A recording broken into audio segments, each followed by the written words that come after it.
بسم الله الرحمن الرحيم الحمد لله رب العالمين الرحمن الرحيم مالك يوم الدين إياك نعبد وإياك نستعين اهدنا الصراط المستقيم صراط الذين أنعمت عليهم غير المغضوب عليهم ولا الضالين آمين. Les amis, les frères, je viens encore auprès de vous pour partager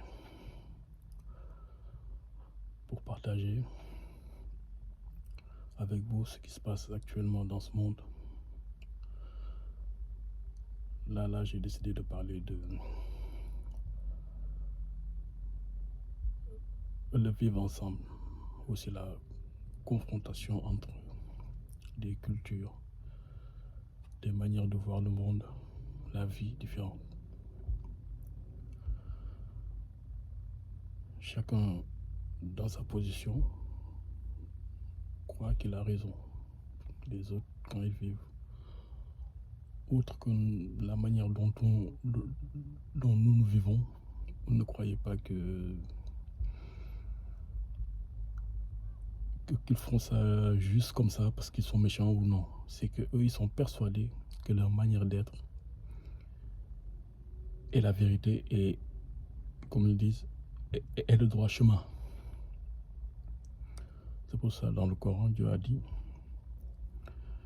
ils croient qu'ils sont des réformateurs, mais c'est eux qui sont les corrupteurs. Et que chacun qui se détourne de la foi, nous lui associons un diable qui devient son compagnon inséparable. Et ce diable-là fait croire à ces êtres-là ce qu'ils font est bon. Ça veut dire leur embellir leur mauvaise action. Et je pense même lors de mes vidéos, j'en ai parlé. Il y a l'avocat du bien, il y a l'avocat du mal. C'est-à-dire quand tu fais le mal, une entité qui est avec toi peut te faire croire que ce que tu fais est bien, en t'embellissant les choses, en te disant que c'est de l'amour, c'est parce que vous vous aimez. Et ces choses-là, la personne qui t'interdit de faire toi ce que tu veux, par exemple avec ton corps, tu peux le prendre pour quelqu'un de méchant, pour quelqu'un de, même ils disent maintenant, radicalisé. Mais tout ça, c'est des garde-fous qu'ils ont posés pour s'écarter de la vérité. Et la meilleure manière d'expliquer ces choses-là, de les faire comprendre par pédagogie, c'est souvent donner des exemples.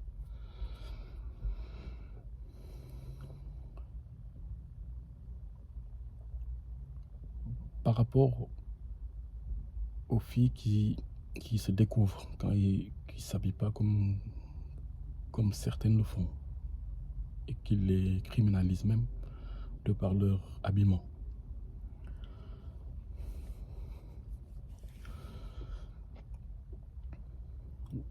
Je peux donner l'exemple d'une table dressée. Une table qui est dressée dans un salon. Il y a deux cuisiniers. Il y a un cuisinier qui dit, moi mes invités vont venir dans 1 heure. Là j'ai tout préparé, mais je ne vais pas comme adresser. Non, il y en a 3, on va dire il y en a 3, les cuisiniers. Que là je ne vais pas comme adresser la table dans le salon pour que les autres qui font pas partie des invités, mais qui sont juste de passage, ne voient pas la nourriture.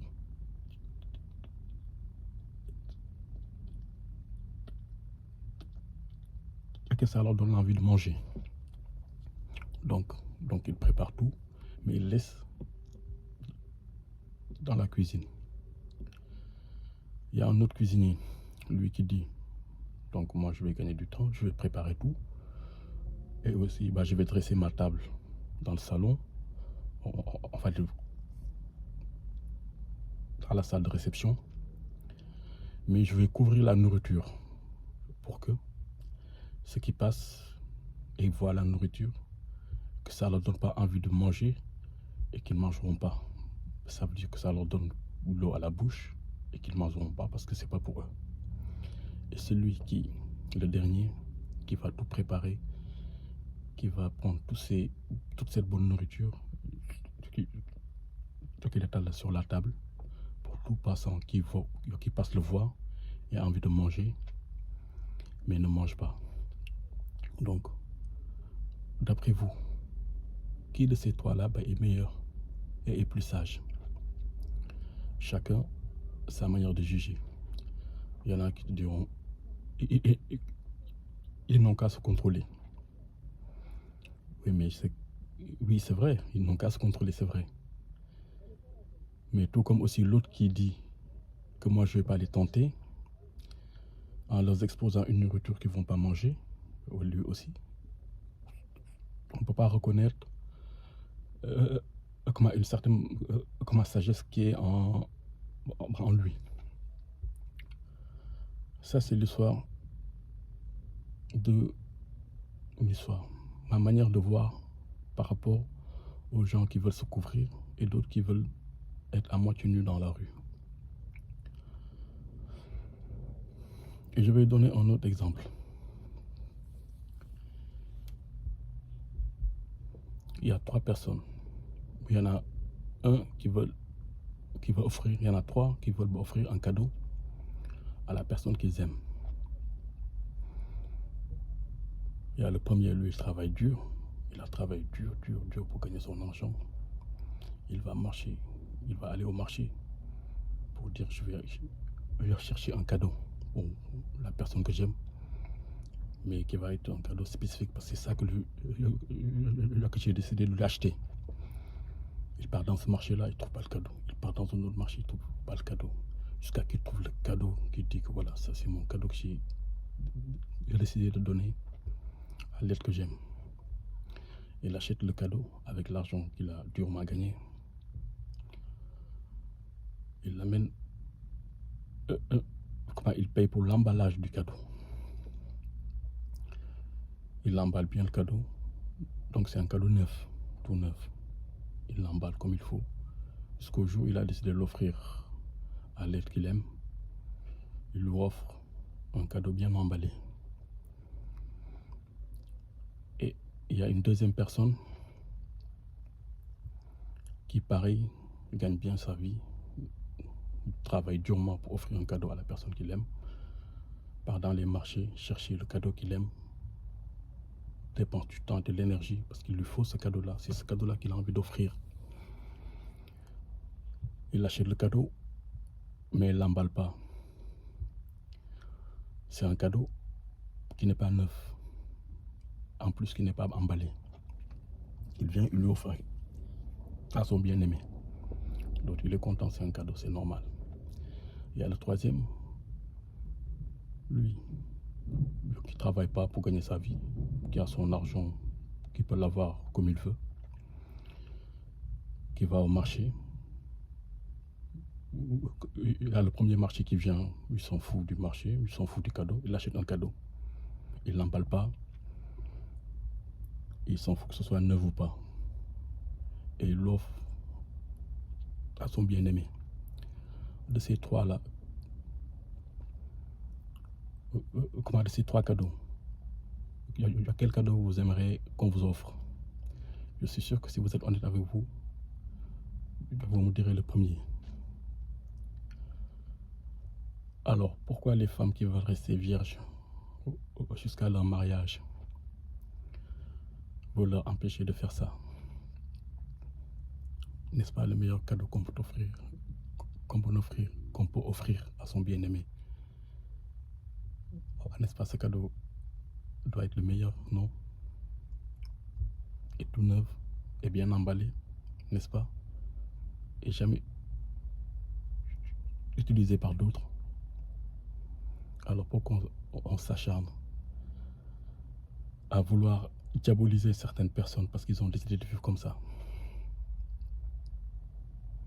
N'est-ce pas?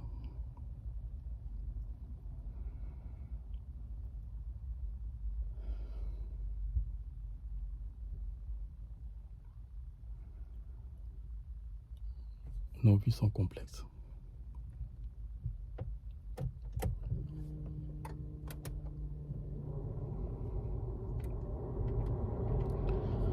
Mais si on y réfléchit et qu'on trouve de l'empathie, qu'on essaie de comprendre l'autre, qu'on essaie de se mettre à la place de l'autre, il y aura plus de tolérance. Mais il y a beaucoup aussi, c'est dans le but de la manipulation. Comme quelqu'un qui reçoit quelqu'un dans sa maison, qui sait que l'autre n'a pas le choix, c'est pour ça qu'il est venu vivre chez lui, qu'il fait du chantage en disant si tu veux vivre dans ma maison, tu vas respecter ces règles.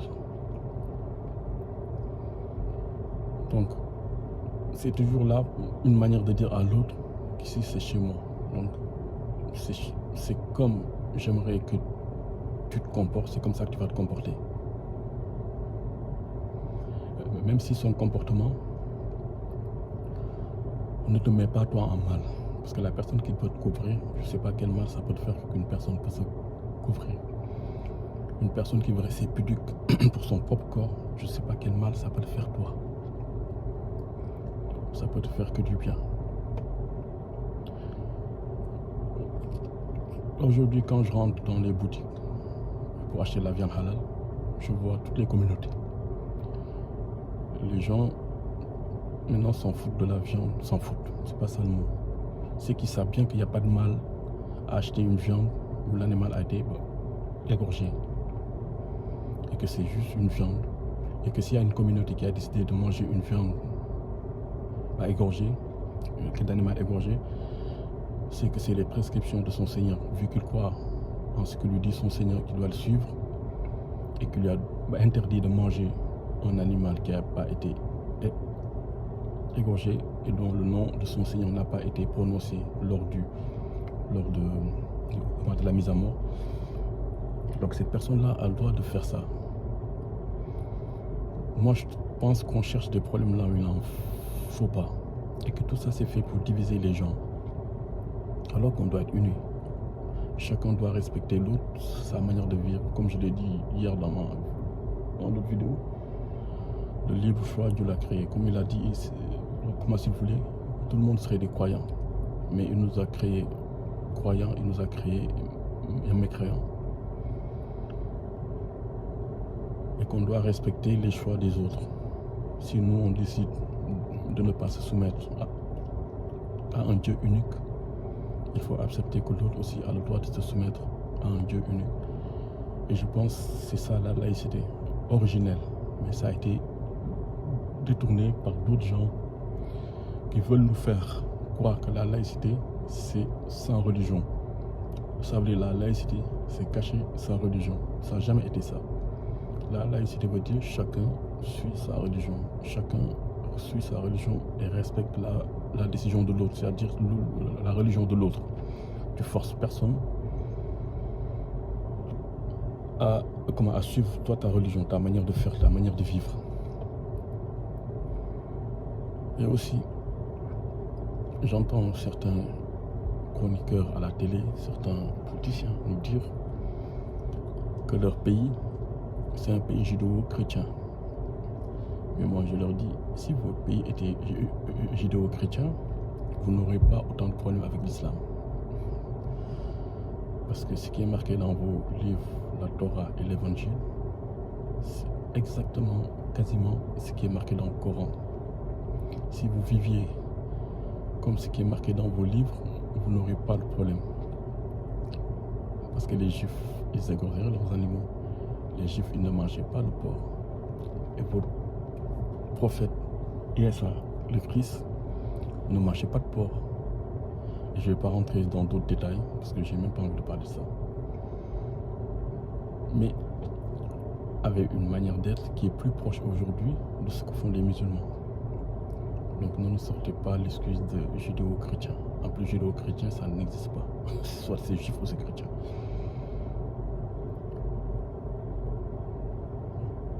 L'acceptation d'une autre religion, comme vous l'avez fait avec le judaïsme, vous vous devez le faire aussi avec l'islam.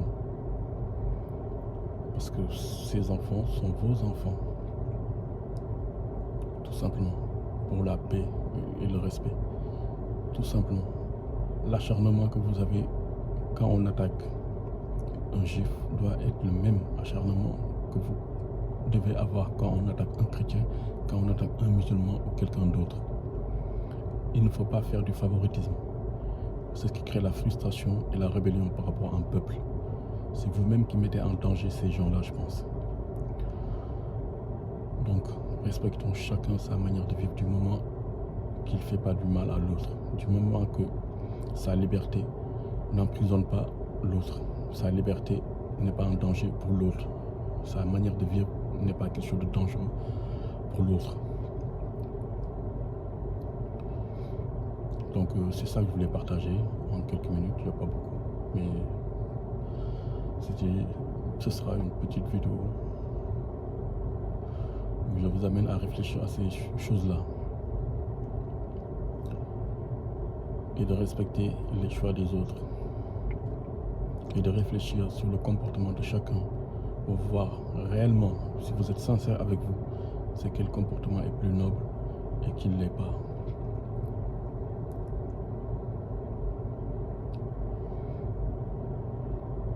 La troisième parabole que je veux parler, c'est l'histoire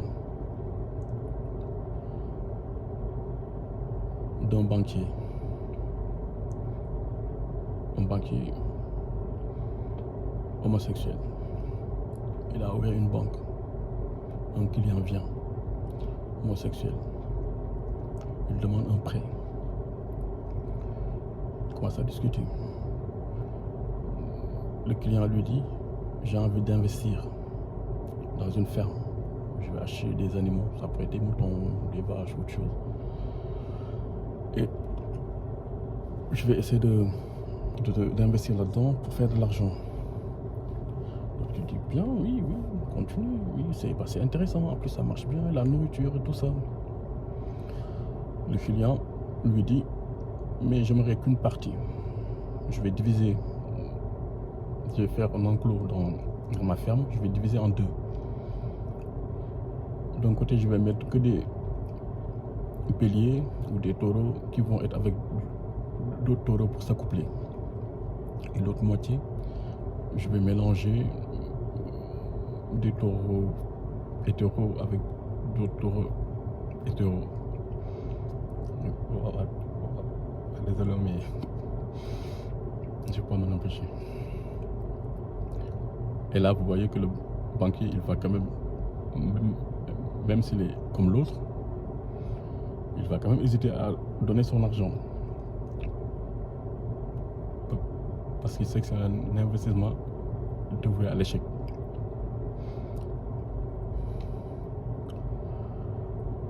Ne sommes-nous pas dans un enclos?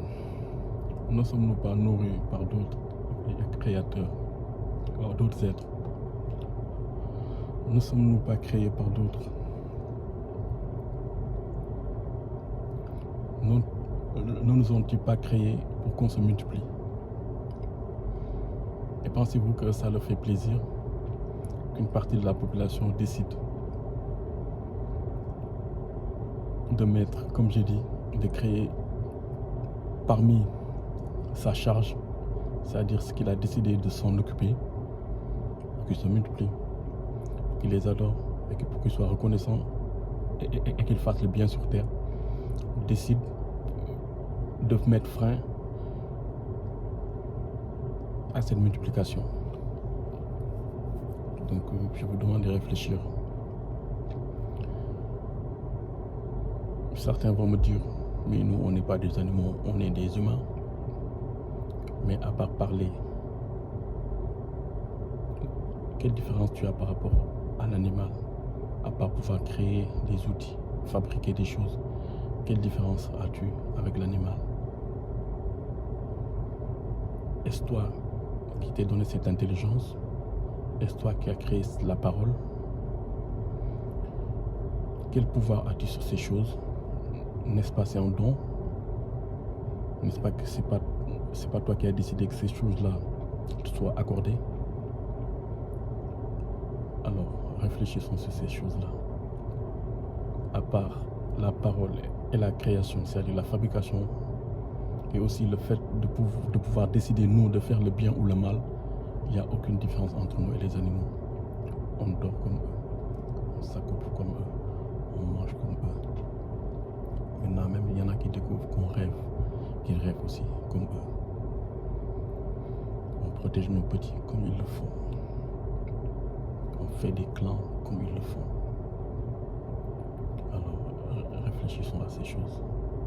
Et laissons les gens qui ont décidé de vivre autrement, de vivre comme ils veulent et ne pas les stigmatiser, et ne pas les diaboliser. Parce que tu crois peut-être que tu as raison. Mais réfléchis bien à ce que je viens de dire, aux exemples que j'ai donnés, et respecte aussi l'autre, sa manière d'être. On est toujours dans ce but d'avoir la paix dans ce monde. Et que chacun respecte la décision de l'autre, comme je viens de le dire, du moment que cette décision ne met pas en danger l'autre.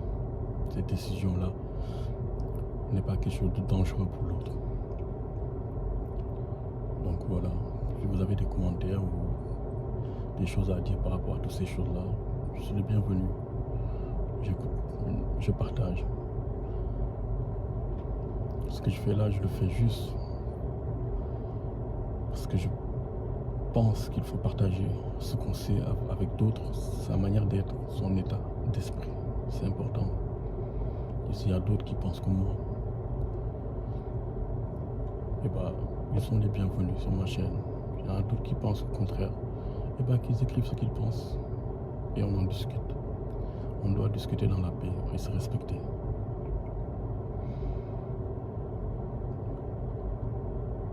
Je ne peux pas juger ceux qui vivent autrement. En un certain moment de ma vie, je vivais comme eux, même pire peut-être. Donc les rejeter, les humilier ou bien les prendre pour quelque chose d'atroce, c'est comme me renier moi-même. Mais mon Seigneur m'a aidé, m'a sorti de ça. Et c'est ce que je souhaite à d'autres et d'autres personnes. Parce que comme je l'ai dit, les péchés sont comme une prison pour nous, comme des chaînes qui nous lient. Donc on doit se libérer, en se libérant de nos péchés, pour avoir un bon comportement. L'éthique c'est bien. La débauche ne peut accoucher de rien de bon. Et vous le savez, toutes les sociétés qui vivent comme ils veulent, qui ont décidé de vivre dans la débauche et qui ne se fixent pas des règles, tôt ou tard, on sait bien comment ça se termine. Un excès de violence à la fin, une liberté où tout le monde fait ce qu'il veut. Il faut qu'il fixe des règles. Ces mêmes règles, vous les fixez dans vos maisons. Pourquoi vous ne les fixez pas dans vos pays? Vous ne laissez pas vos enfants faire ce qu'ils veulent, n'est-ce pas? Alors pourquoi dire à la personne que tu es libre de faire ce que tu veux? Si chacun faisait ce qu'il veut, le monde serait parti en truc depuis longtemps. Parce que toi, ce que tu veux n'est pas moi ce que je veux. Et ce que tu veux peut être un danger pour moi. Donc réfléchissons à tout ça. Et que la paix soit sur tout le monde, surtout vertueux. Que la paix soit sur les gens qui sont bien. Et que Dieu aide les gens qui sont pas sur le droit chemin à venir le rejoindre. Et qu'il ouvre leur poitrine et leur facilite la religion, la foi, la soumission en lui. Donc merci de m'avoir écouté.